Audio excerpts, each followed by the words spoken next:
बिहार के आरा जिला में एक मॉल होता है। उस मॉल में एक लड़का लड़की काम कर रहे होते हैं और दोनों के बीच में दोस्ती होती है और दोस्ती धीरे धीरे प्यार में बदल जाती है। इसके बाद दोनों जीने मरने की कसम खाने लगते हैं, साथ में जीने और साथ में मरने की। अब होता यूँ है कि लड़की की बहाली हो जाती है बिहार पुलिस में। इसके बाद जब पुलिस में हो जाती है, ट्रेनिंग पूरी हो जाती है, तो वो अपना वादा निभाते हुए उस लड़के से शादी करती है। वक्त बीतता है, हंसी खुशी सारा परिवार रह रहा होता है। दोनों से 2 बच्चे भी होते हैं। लेकिन एक दिन ऐसा होता है कि उसके परिवार में 5 लोगों का मर्डर हो जाता है। आखिर किसने किया था मर्डर? पुलिस इस जद्दोजहद में जुट जाती है पता लगाने के लिए किसने किया और क्यों किया, वो भी एक पुलिस वाले का उसके घर में घुसकर। आखिर क्या हुआ था उस परिवार में जो मोल के प्यार से लेकर के यहाँ तक आया था और 5 मर्डर प्राय ख़त्म हो गया था। नमस्कार दोस्तों, ये सच्ची घटना है बिहार के भागलपुर की।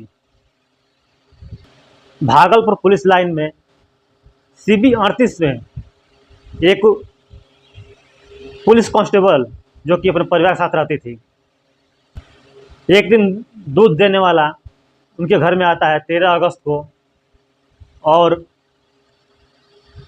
घर की घंटी बजाता है मगर कोई रिस्पॉन्स नहीं मिलता, कोई आवाज़ नहीं आती।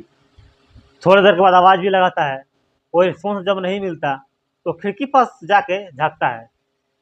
जब अंदर देखता है खिड़की से तो अंदर एक चारपाई पे एक लाश पड़ी होती है। उसको देख के वो चिल्लाने लगता है, उससे मुँह से चीख निकल जाती है। इसके बाद अगल-बगल में रह रहे पुलिसकर्मी उसकी आवाज़ सुनकर वहाँ पहुँचते हैं और देखते हैं खिड़की से तो नीतू के सास का होता है। वो जो पुलिस कांस्टेबल होती है उसका नाम नीतू होता है और उसकी सास होती है। इसके बाद नज़दीकी पुलिस थाने खबर दी जाती है।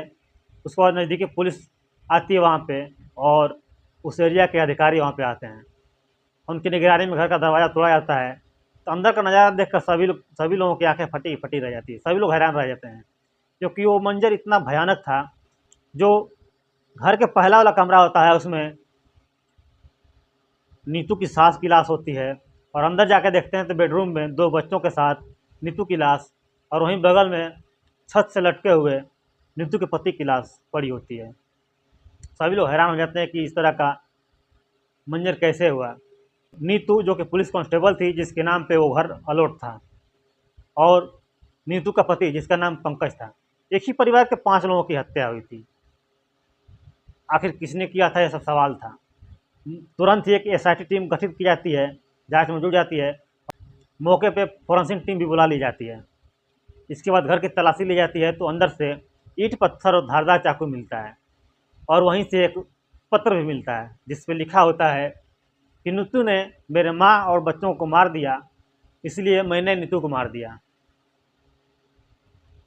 अब इससे ये लग रहा था कि नीतू ने उसकी माँ अपने सास या दोनों बच्चों को मार दिया और जब पंकज आया तो उसने नीतू को मारकर खुद भी मर गया। और उस पत्र में एक और नंबर दिया होता है और एक नाम होता है सूरज और उसका मोबाइल नंबर भी दिया होता है। अब पुलिस उस नंबर पर फ़ोन करती है तो पता चलता है कि वो भी एक पुलिस कांस्टेबल नहीं है। इसके बाद उसको गिरफ्तार किया जाता है और उससे पूछताछ होता है तो पता चलता है कि सूरज और नीतू की बहाली एक ही साथ हुई थी और दोनों की पोस्टिंग नवगछिया थाने में कर दी गई थी। वहाँ पे दोनों अनजान थे तो एक दूसरे से बात करते करते धीरे धीरे जान पहचान हो जाती है। साथ साथ वहाँ पे 2021 से ड्यूटी करते हैं और दोनों में अच्छी जान पहचान हो जाती है। इसके बाद 2021 में ही दोनों की साथ में ट्रांसफ़र हो जाता है भागलपुर में। तो एसपी कार्यालय में दोनों की पोस्टिंग होती है जहाँ पे फिर से दोनों की मुलाकात होती है। दोनों ही एक दूसरे से बातचीत करना शुरू रखते हैं, लेकिन एक नॉर्मल तरीके से ही बात करते हैं, ज़्यादा कुछ इनके बीच में नहीं होता। लेकिन 2023 में सूरज की तबीयत बहुत ज़्यादा ख़राब हो जाती है, उससे हॉस्पिटलाइज भी होना पड़ता है और उसका देखभाल करने के लिए कोई नहीं होता है। इसी वजह से नीतू सूरज की देखभाल करने में लग जाती है और देखभाल करते करते वो सूरज के बहुत ही करीब आ जाती है। इसके बाद वो जब भी अपने घर जाती है तो अपने बच्चों और अपने पति में ध्यान बहुत कम लगाती है, ज़्यादातर अपने मोबाइल में ही लगी रहती है, सूरज से बात करती रहती है। अब इस वजह से नीतू के पति पंकज दोनों में मनमुटाव होने शुरू हो जाता है। वक्त बीतता है, नीतू का पति जो पंकज होता है एक जगह जॉब कर रहा होता है, मगर उस टाइम उसका जॉब छूट जाता है, वो भी बेरोजगार हो जाता है। अब घर पर ही रहने लगता है और उसी दौरान लोकसभा का चुनाव आ जाता है, जिसमें सूरज और नीतू की एक ही जगह पे ड्यूटी लगा दी जाती है, जहाँ पे दोनों जाते हैं, ड्यूटी करते हैं और साथ में ही घूमने फिरने लगते हैं और घूमते फिरते वक्त दोनों एक दूसरे के काफ़ी करीब आ जाते हैं। अब अब जब भी वो घर आती है तो अपने पति और बच्चों का ध्यान बहुत ही कम कर देती है और इस वजह से पंकज नीतू पर शक करने लगता है। दोनों में तू में होता है, पंकज बेरोजगार होता है और इस वजह से पुलिस वाली जो होती है नीतू, वो पंकज पे दबाव बनाने लगती है, पंकज के ऊपर हावी हो जाती है, दोनों में हाथापाई तक की नौबत आ जाती है। किसी तरह से मामला शांत होता है। लेकिन 12 अगस्त को क्या हुआ था ऐसा कि अगले ही दिन उस घर में 5 लाशें गिर जाती है। पंकज की पत्नी नीतू, दोनों के 2 बच्चे और पंकज की माँ की 5 लाश एक ही घर में जिनका मर्डर होता है। आखिर ऐसा क्या हुआ था?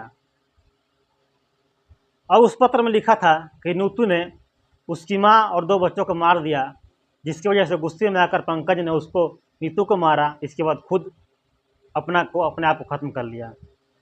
वहाँ पूछताछ में पता चला कि नीतू की सास में बिल्कुल नहीं बनती थी। इस वजह से शक होता कि हो सकता है कि नीतू ने अपनी सास को मारा हो और अवैध संबंध के चक्कर में धीरे धीरे पंकज से मनमुटाव हो ही चुका था, इस वजह से अपने बच्चों को भी मार दिया हो। लेकिन ऐसा भी हो सकता है कि पंकज ने खुद सबको मारा हो और खुद भी अपने आप को ख़त्म कर लिया हो। जाते जाते उस पत्र में उसने सूरज का नाम भी डाला था और उसका नंबर भी, ताकि लोगों के सामने उसका नंबर और उसका सच आए, ताकि सबको पता चले कि नीतू का अवैध संबंध किसके साथ था और उसके वजह से हंसता खेलता परिवार खत्म हो गया। आखिरकार पुलिस इस केस की अभी भी जांच कर रही है और आगे क्या क्या निकलेगा वो आगे आना बाकी है। फिलहाल सूरज को हिरासत में ले लिया गया है और अभी वो हिरासत में ही है। दोस्तों, वीडियो को लाइक करके इस चैनल को सब्सक्राइब कर लीजिए।